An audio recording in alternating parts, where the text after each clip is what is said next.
Baru saja kita melewati tonggak 6 bulan pertama. Bisa dikatakan ini adalah semester pertama pemerintahan kita. Dan sekarang tibanya kita melihat raport kita.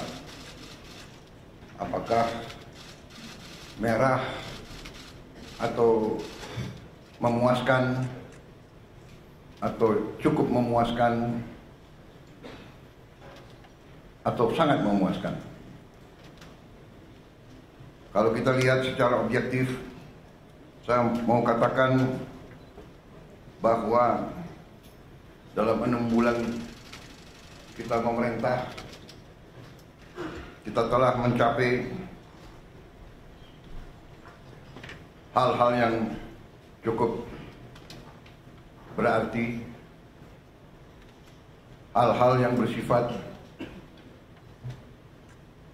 fundamental, memperkuat landasan kebangkitan kita sebagai bangsa. Kita telah menghasilkan 28 kebijakan baru. Kebijakan-kebijakan tersebut yang berhubungan langsung dengan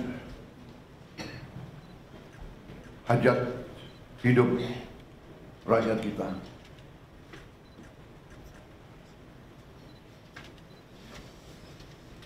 Hal-hal ini kita lakukan dalam waktu yang cukup singkat,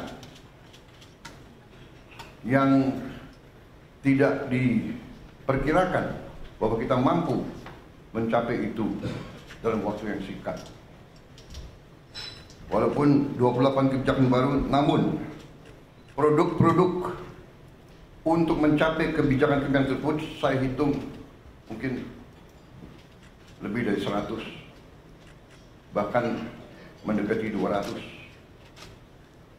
Jadi satu kebijakan mungkin membutuhkan beberapa produk. Apakah itu Kepres, apakah itu PP, apakah itu Perpres, apakah itu Inpres, apakah itu sekedar hanya surat edaran. Tetapi inilah bagaimana kita menjalankan roda pemerintahan. Saudara-saudara sekalian,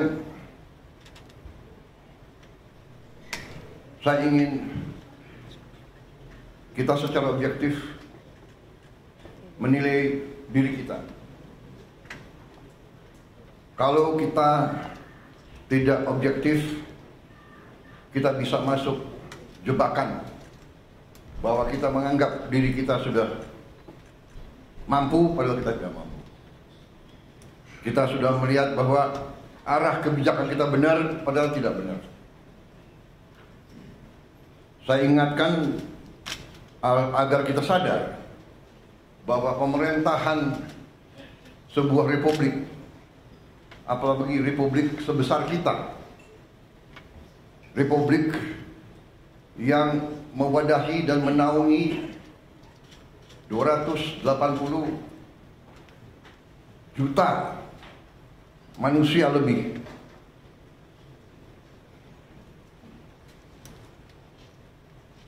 tidak bisa sembarangan. Bisa diibaratkan sebuah pendulum di atas bergerak sedikit, tapi pendulum yang di bawah bergeraknya sangat lebar. Keputusan yang keliru di atas akibatnya tidak mudah bagi mereka yang paling di bawah. Kita harus ingat juga azimut sebuah kompas. Kita deviasi sedikit di awal, setelah kita berjalan beberapa ribu meter bahkan kilometer, itu deviasinya sangat besar. Di awal deviasi kita 1 derajat, di ujungnya sudah menyimpang jauh sekali. Saudara-saudara, dalam memerintah, saya ingatkan kepada kita sekalian bahwa sumber kekuasaan kita, sumber wewenang kita adalah Undang-Undang Dasar Negara Republik Indonesia tahun 1945. Kita sering mengucap itu, kita sering menyatakan bahwa Pancasila adalah dasar negara dan kita selalu mengacu pada itu. Tapi marilah kita jujur kepada diri kita sendiri. Apakah kita benar-benar sudah menggunakan Pancasila dan Undang-Undang Dasar 1945 dengan sebenar-benarnya atau tidak? Karena menurut pendapat saya, Undang-Undang Dasar kita, Undang-Undang Dasar 1945, sungguh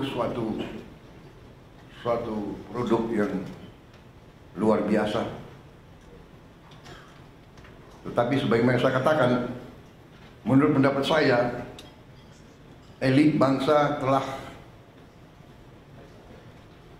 sadar atau tidak sadar deviasi daripada Undang-Undang Dasar 45.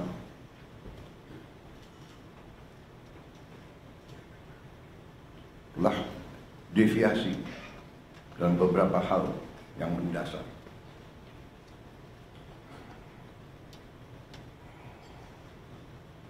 Kalau kita deviasi yang saya katakan, di awal penyimpangannya sedikit, di ujungnya penyimpangannya besar. Saya ingatkan bahwa rancang bangun Undang-Undang Dasar 1945 kita luar biasa. Rancang bangun yang telah dibuat oleh pendiri bangsa kita luar biasa. Kenapa? Karena pendiri-pendiri bangsa kita mengalami penjajahan, mengalami imperialisme, mengalami penindasan, mengalami kapitalisme yang dibuat untuk menjaga bahwa rakyat kebanyakan tetap miskin. Pendiri-pendiri bangsa kita mengalami penjajahan imperialis.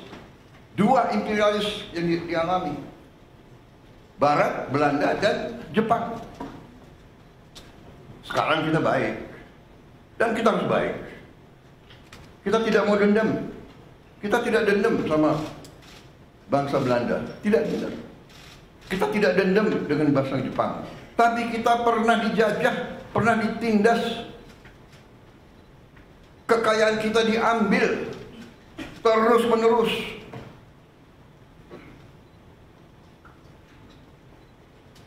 Rakyat yang banyak dipertahankan agar tidak menikmati pendidikan, agar tidak boleh ikut dalam perdagangan.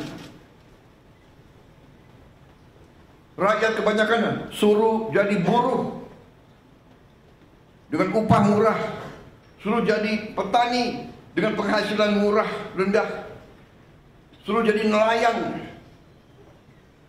Ini harus kita ingat, saudara-saudara. Dan alhamdulillah, kabinet kita memerintah, dan kita harus berjiwa besar, kita harus objektif.